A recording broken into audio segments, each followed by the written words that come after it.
So today I'll be demonstrating how to make mead from washed comb.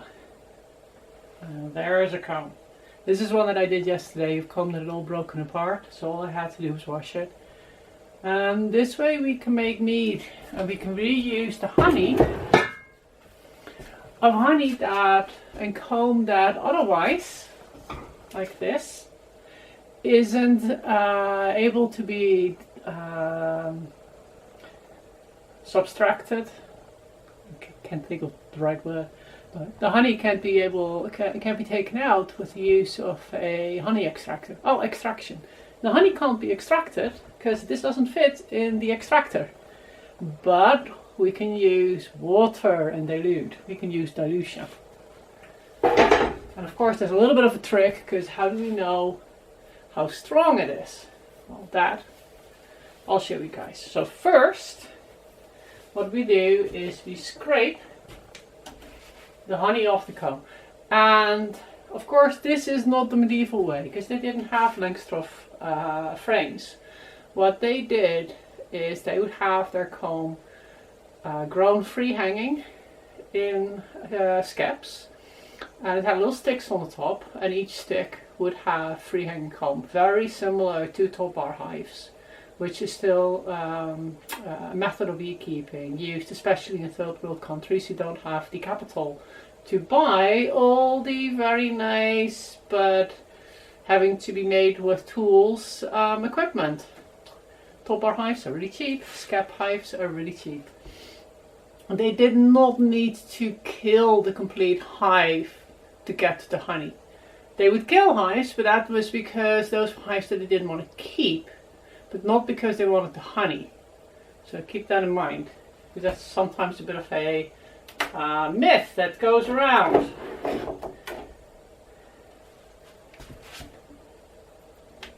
So I put my little painting in here, and I try and get right under the honey. There.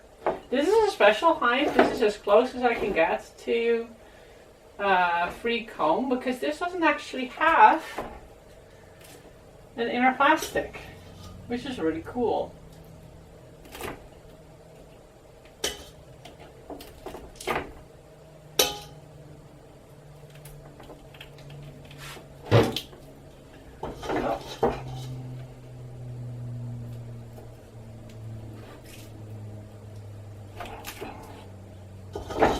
You can see all the little compartments, the hexagonals with all the honey in. So I'm not capping it because I'm going underneath, and I'll be using my fingers later on to break it all up even more. So this is a different technique from honey harvesting done with a Langstroth. This particular frame could have been Langstroth, but it had a little bit of wax moth damage. So I wanted to do this demonstration anyway, and I don't have an extractor, so I'll be using it this way.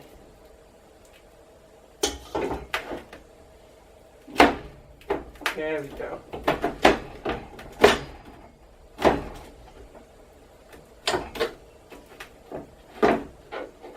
Beautiful comb. There's a little bit of a rope in here. Yep, I thought so.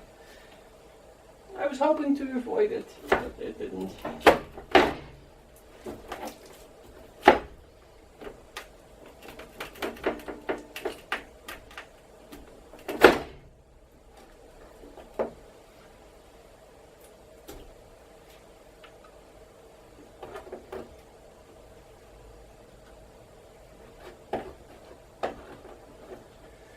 And with the way that we'll be harvesting this, we're going to try not to dilute the wax, which means that I'll be able to use all this wax too. And there is a thought that for a long time mead might have been more of a side product than the actual what the medieval beekeepers were going for, because when the churches needed, for their religious processions, when they needed wax candles, wax was more important than honey. Honey, in a way, was a side product. And with the Reformation and the dwindling need of candles for religious use, suddenly the need for wax went down, the need for beekeeping went down. Bees weren't kept in the same mounds by monasteries and churches as they were before. And you can see a drop in the production of mead as well. Honey mead becomes a lot more expensive.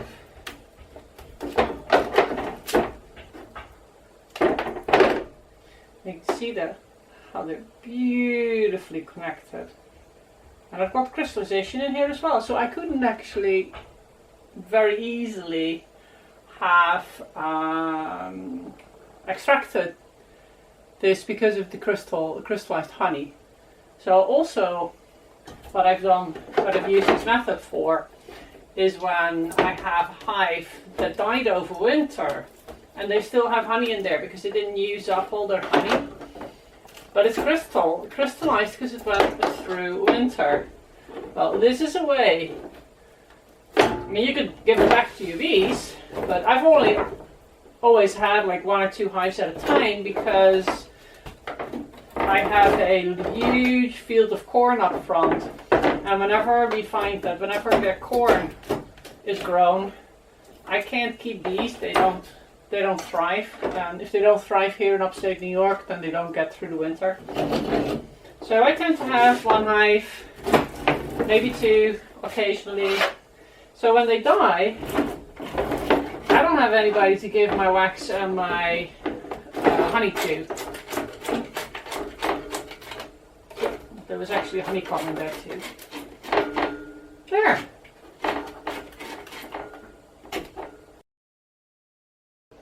Okay, to keep on going, we're adding everything to the pot.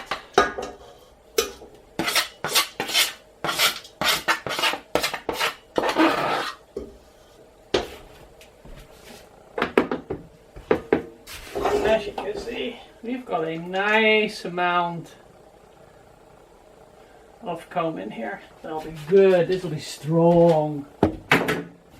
Next up is filling it with hot water, which is not over there, so I'll have to do that off camera for a bit. So now we have a pot full with warm water and wax comb. And you can see the wax floating on top. This is very important. You want the wax to be not melted. So you have to stay below 150 degrees Fahrenheit for your water.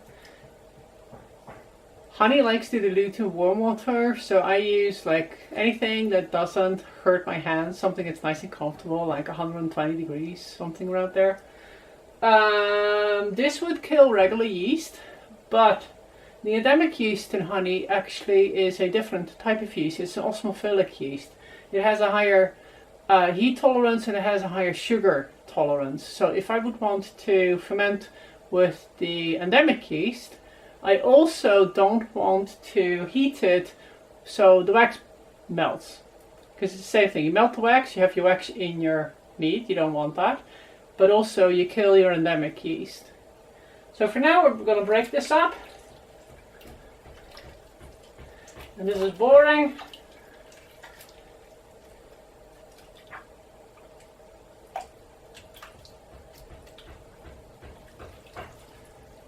This is both boring and kind of cool. Feels funny.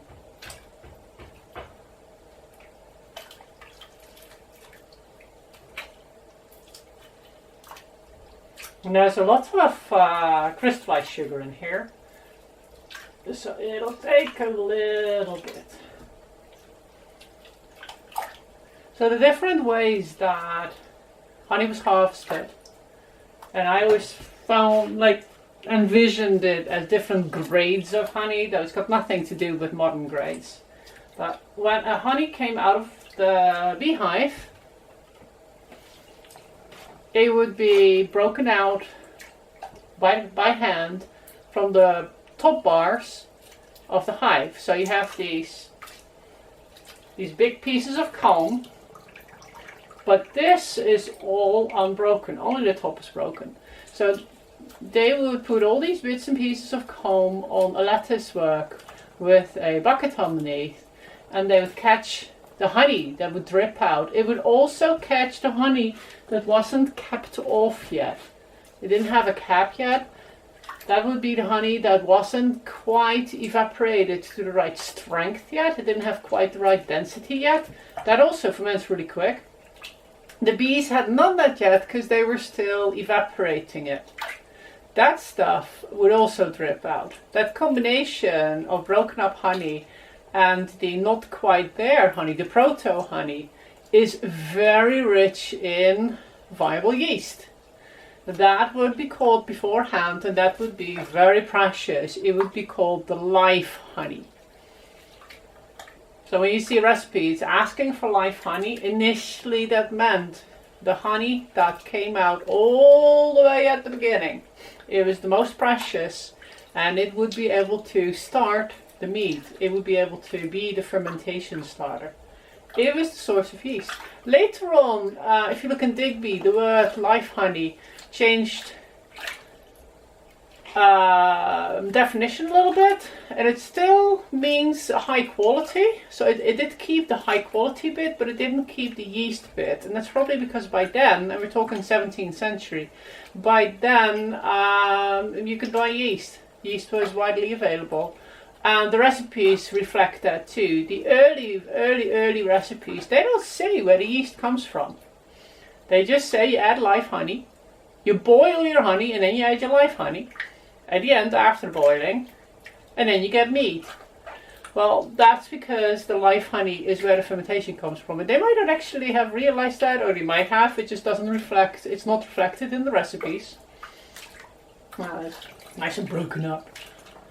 And by the 13th, 14th century, like the Tractatus Magnatus, that one has a recipe and it's asking for beer lees, for barm. So then they're starting to use, they know what yeast is. It's the foamy stuff that is made when brewing beer. And they know that that can be transplanted to make beer, other beer, to make mead, to make bread, to make all kinds of things. And that's when the whole live honey story starts to change as well. And just slowly. So I want everything. When you hear that, that's the back door.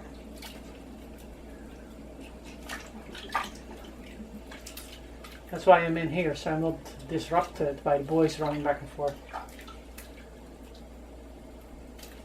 And I can start to feel that the little balls are getting gummy. There's not as much crystal, crunchy stuff. It's starting to feel like chewing gum. This is wax. Okay. Stick it together, make wax out of it. But this is everything. This is the very, very pretty top, the capping wax. It's that yellow stuff. But it's also the brewed, well, not brewed, there was no brewed in here, it's just, but yeah, any old wax is in here. There's propolis in here, there's everything. So when I'm going to melt the wax, this wax will be of a lesser visual quality than capping wax because it will be much darker. It'll burn just the same. Okay, so I think I've got my sugar crystal. Oh, there's a little bit at the bottom. Meld, meld. So now we know where the yeast comes from, which might be a question of yours. Another question might be, how do we know the density of this? What is the specific gravity? How can we ferment this? Well, I think initially it didn't matter that much because they were using the osmophilic yeast, and it does really well with high sugar concentrations. So I'm assuming, same with beer brewers, they knew what they were doing. They would taste it and they'd be like, yep, that sounds about sweet enough, that tastes about sweet enough. We'll put the live honey in and we'll cap it up. This is a fairly short mead. This would be fairly sweet and about a month old. I'm finding with the osmophilic yeast that it ferments, and at around 3 months it starts to get sharp. Not alcoholic sharp, but lactobacillic sharp. It starts to sour. So it works well from in between 1 month and 3 months old. Which is different with the beer yeast, because that you can get a higher alcohol, and then it preserves better if you can keep it oxygen free.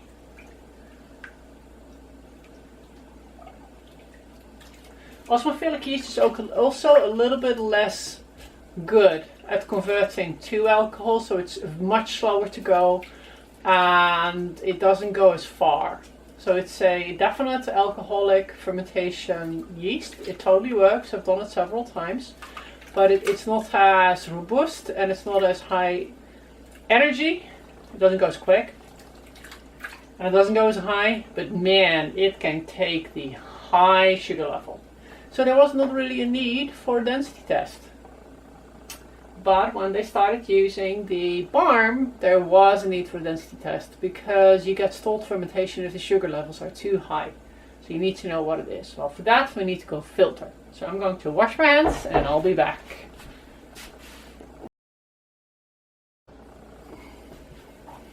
So the next step is filtering this bushy stuff, all the wax, through cheesecloth into a second colander, second stock pot.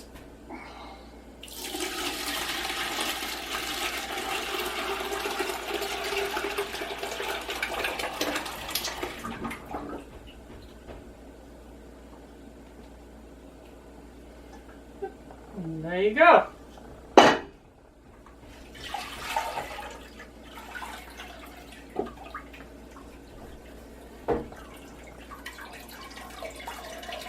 We can get all the liquid out.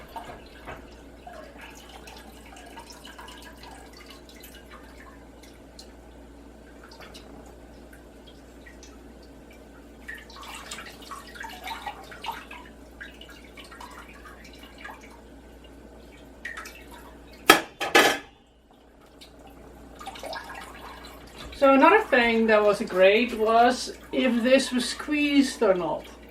So this would be a lower grade than honey dripped right out of broken comb. Not the live honey, but regular comb broken up.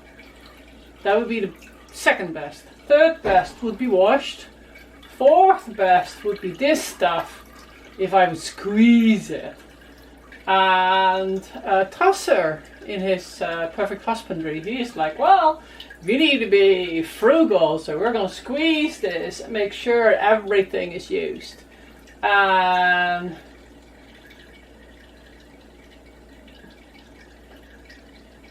the butler, Charles Butler from a Feminine Monarchy, he is like, no, you don't want to squeeze that. That is the grade for the servants.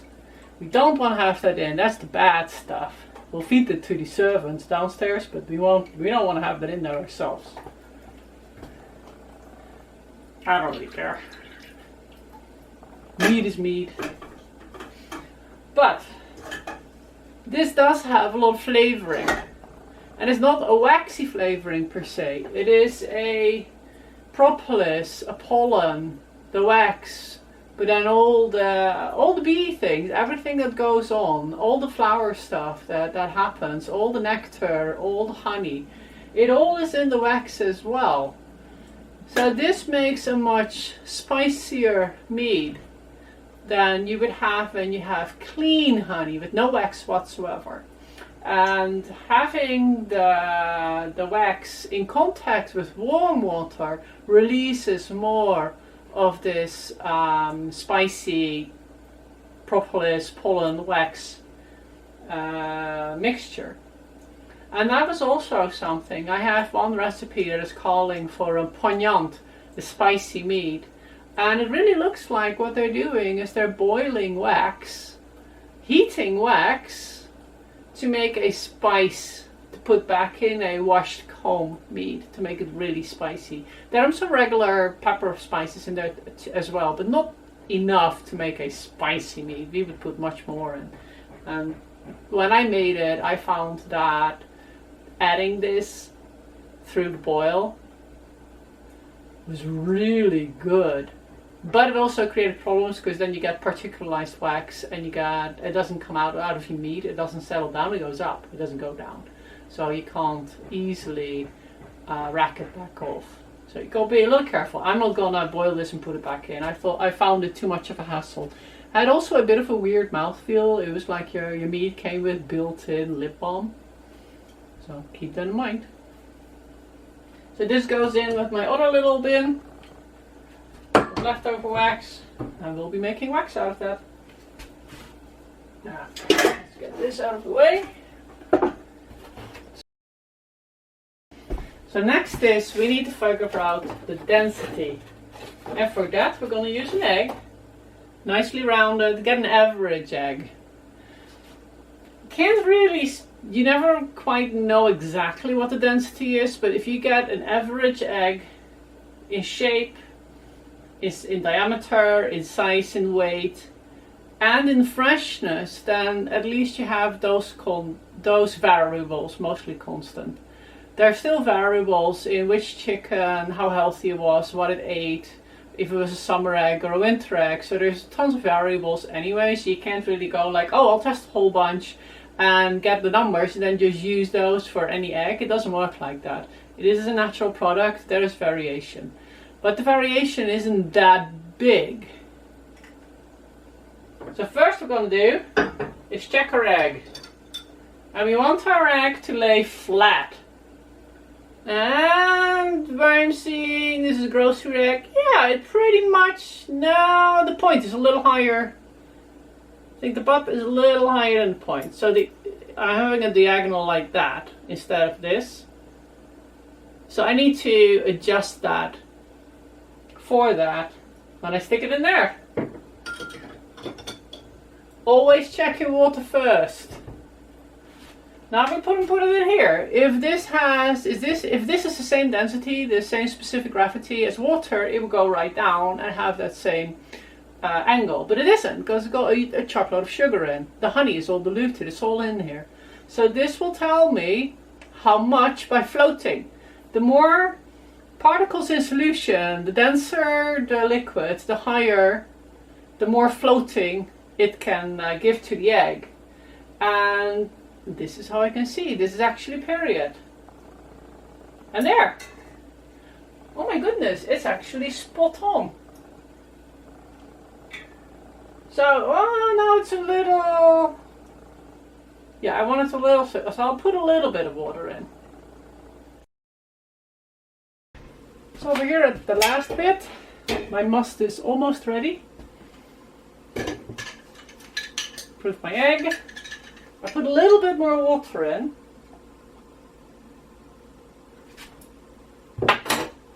And it floats with the size of about a quarter showing, which is exactly what I want.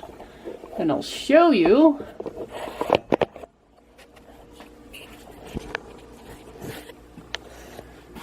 That's our egg. Bloop.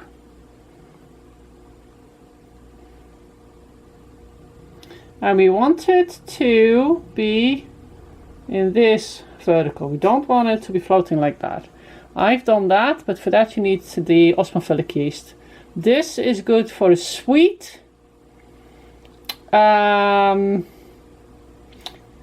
regular yeast mead, but since I am going to be using bread yeast, I'm going to make it so it floats just about there. I like sweet, but I don't like that sweet. Okay, there you go.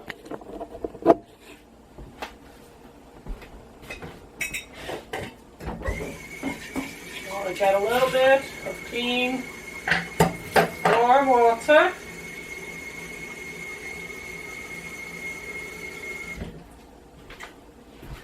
And the thing is that you don't want to add too much at once, because the density is changing over there but not over here. So we want to slowly make sure everything's okay. And when you think, no, this is pretty good, I think it's the same everywhere, and you're not where you want yet, put in some more. Whoop. At the size of a penny now.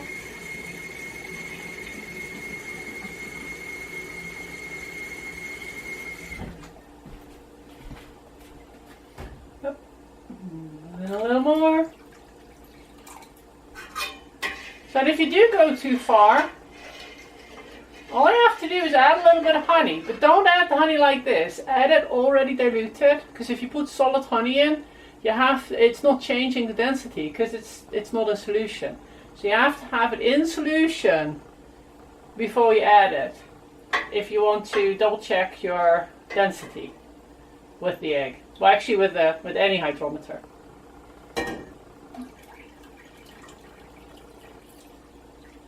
Oh, we're getting close. Now we're at the dime. Little bit more water. Because then I can do 2 cowboys.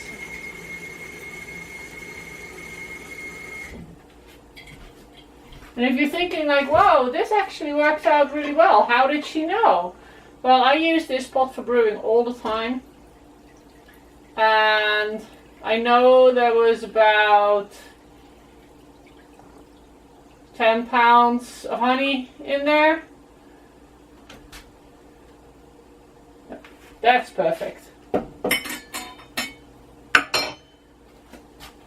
And I know 1 full pot is about what I do. Actually, 1 full pot of extremely solid is what I do for a 5-gallon batch. But I've done this before, so I know 1 like this is about the right density. And that's probably what they were doing back then too. They were like, oh, we'll put about 2 dozen combs in, and we put about like 2 potholes of water.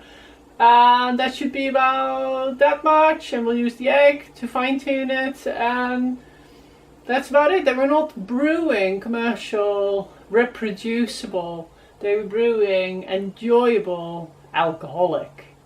And it's a little bit of a different mindset, but we can totally do that too. It's like we're brewing Pennsic, medieval brewing, Pennsic brewing. So I hope you all enjoyed it. All we need to do now is, well, it's actually pitchable temperature, but normally let it cool down if it's a little warm, or warm it up a little if it's too cool. Put it in a carboy, pitch the yeast, and before you know it, you have your own bubbling away. And how I know that this is a wax mead is because of this little layer of scum. It's a little ring of wax up there. And it's annoying when you're cleaning, but it doesn't do anything to the mead itself except for giving it very nice flavor. So these meads, I don't normally use this must as a melomel. You could spice it a little bit, like a metheglin, put a little galligal or something in, or pepper, long pepper. But myself, I like these straight up because they have such a unique and distinct taste and flavor. You don't get that in anything else. And I always like to make a bunch of bottles and bring this to events to show over. We don't know what medieval mead would have tasted like, but I'm guessing we're pretty darn close with this version. There isn't much different apart from different honey and different yeast. I'm using bread yeast. The honey, oh, that's right. One caveat, I don't ever use specialty honey for my medieval brewing. I don't think they had specialty honey. There is flavored honeys. There's tons of flavored honey recipes. And a lot of them are actually infused honeys. They're not from the lavender flower. They're infused with lavender flowers. So it's a little confusing because it's not always that clear what they mean. There were monocultures of lavender fields, but there were not monocultures of citrus groves, which is completely out of period for us anyway, and other flowers. There is summer honey, spring honey, and there is fall honey. I found mentions of when to harvest, and that seemed to be it. It kind of depends on where you are as well. The more northern latitude you are, the more likely you're only going to have a spring and a fall. You're not going to have a summer harvest as well, like they would have in the Mediterranean. And the honey that I have here, often I have friends with backyard hives. And what I like to get is either fall honey or all season honey, where they didn't harvest the year before.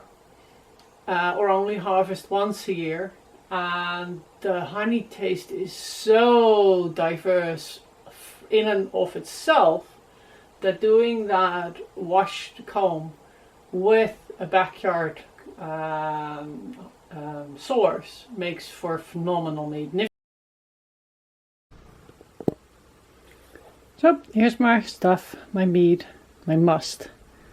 Happily bubbling away is my wax mead, the one that I made yesterday. And I know it's wax mead because it got a nice ring of wax around the edge. You can see the beautiful fermentation marks. And here is the must, ready to go. There's the little eggy. Pip. I love that. It's floating. And that will be good for 2 gallons. I'm very happy about that. I'll put bread yeast in there as well. And if you're wondering why go through the trouble of doing this weird washing and I'll just feed it back to the bees, well, it actually tastes really good. There's good flavor in this gummy stuff, surprisingly. The beeswax, the propolis, the pollen, especially the propolis and the pollen, they add a lot of very nice flavors to the mead. I don't tend to use flour or spices or fruits in my wax comb mead. Or washed comb, if you want to be nice. So if you're wondering, like, does it actually taste good? Well, I did this a couple of years ago when I entered it in the American Homebrew Association homebrew competition. And they got first place national and first place regional and third place national. They keep switching on those two. So that was pretty good. It won me a ribbon. Who knew? So it's definitely worth trying it out. And if you're a